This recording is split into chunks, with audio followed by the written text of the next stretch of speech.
I'm officially convinced after watching this episode of Happy Sugar Life that this show just doesn't have normal characters. They're all fucked.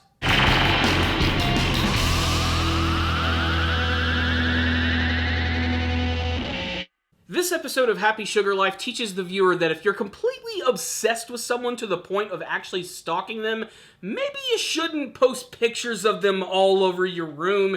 It looks a little fucked up. Is it weird that while watching this episode of Happy Sugar Life, the only thing I was thinking of is, wow, this entire series would make a great AMV set to Hathaway's What Is Love? Ladies and gentlemen, let's not waste any more time. Let's just go ahead and jump right into this episode of Happy Sugar Life. Another episode which perfectly demonstrated that every single person who is involved in Satou's life is a complete and freaking psycho. Case in point, Satou's co-worker Sue. She was teased at the end of the last episode, but it comes to fruition in this one that she is completely obsessed with Satou. She loves her. She loves everything about her. In fact, she loves her so much that she wants to become her. She starts to emulate her not only in her personality, but in what she actually wears, the bags she carries, the hairstyle that she will eventually have.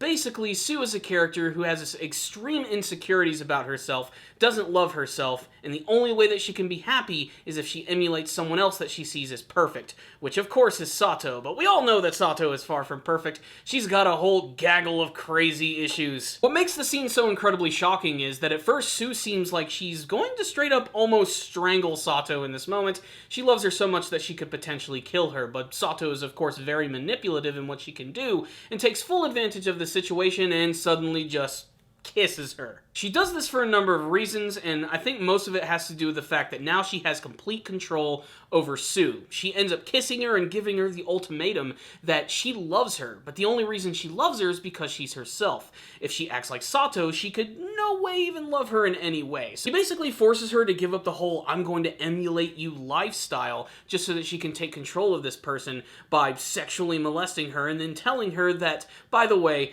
don't ever look into my private life again. And I wouldn't cross Satou. When it comes to murder, kidnapping, and stabbing people in the eyes, she's kind of like the Mozart at it. Worth mentioning that that's just like the opening act of the entire episode, but there's a lot of other things about this one that I really liked. First and foremost, we got to see what's going on in Mitsuboshi's life, and yes, it's still completely freaking messed up. I talked about it in the last episode, how he shouldn't have these pictures of Shio all over the place, because someone's gonna see it. Like, someone's just gonna casually walk in and they're gonna see this, like, fucking Buffalo Bill style thing going on in his room, and they're gonna just freak out and run away. And one of his former co-workers, Satou's good friend Hida, actually decides to visit him, and she just busts into his room, and that's when things suddenly get messed up. How Mitsuboshi's mother hasn't figured this out is still really funny, because Hida just, like, walks into his house to meet him, falls through the door, and just sees his room just head to toe covered in all of these posters. And of course, Mitsuboshi himself, he has a couple of screws loose during this scene.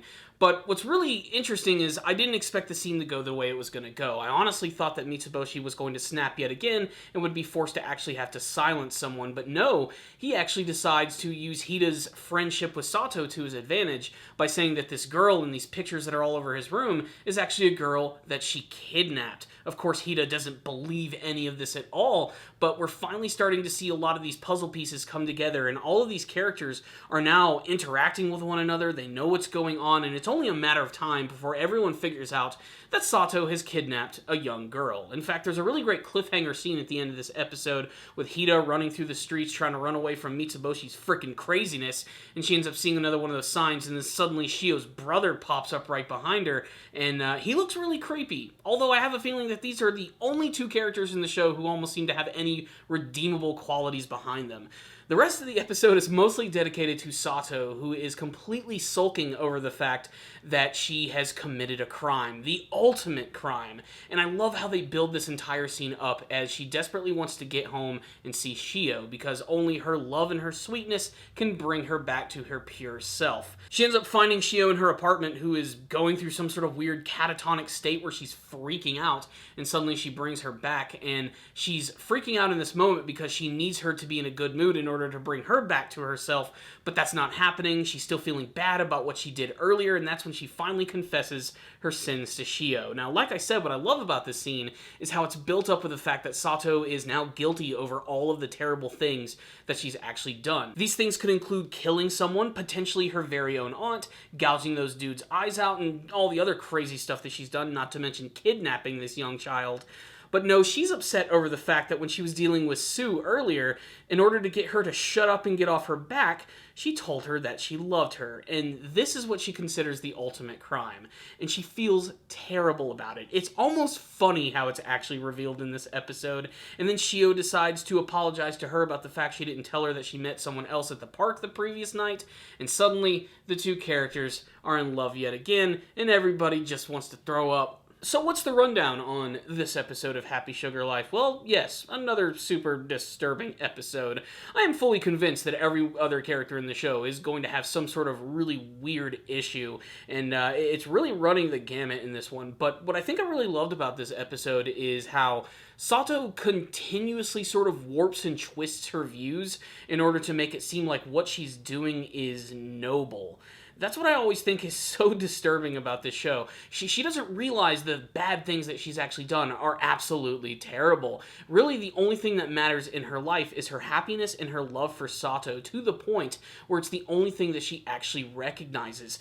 Killing people, stuffing their bodies in bags, stabbing people in the eyes, those things are inconsequential to her love with Shio. And woo, was it on full display in this episode right here.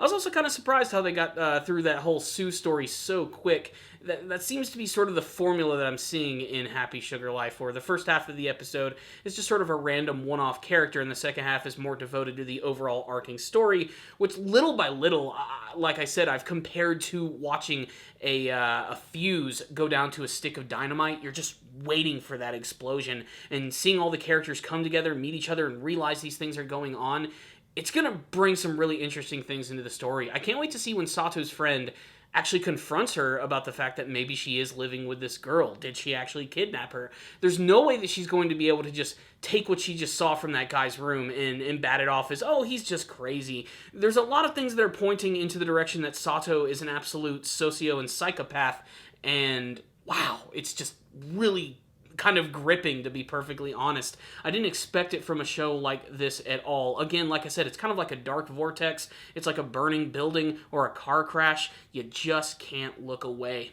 It's Happy Sugar Life, and it's totally creepy, and it's worth your time if you're looking for a good psychological horror drama this anime season. I'm giving this episode a 4 out of 5. I'd love to hear your thoughts about it, and you can tell me all of them in the comments section below. Thank you guys for watching this review. I will see you guys next time, and as always, stay down there, baby.